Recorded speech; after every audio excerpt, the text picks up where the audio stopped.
ভালো তো তোমাকেই বাসবো, পাওয়া না পাওয়া ভাগ্যের ব্যাপার। এই কথার মানে হলো, যখন তুমি একটা মানুষকে অনেক করে চাইবে, তারপরে যখন না পাইবে, তখন হলে তুমি ভাগ্যের উপরে ছাইড়া দিবে।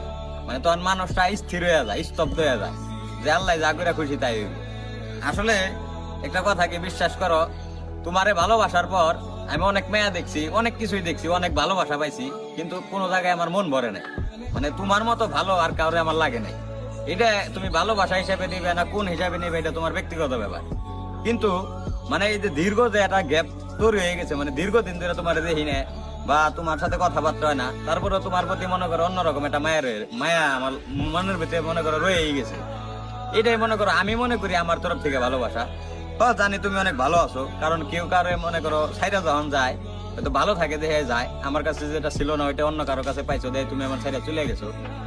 কিন্তু একটা কথা কি, আমি যতটুকু মনে করি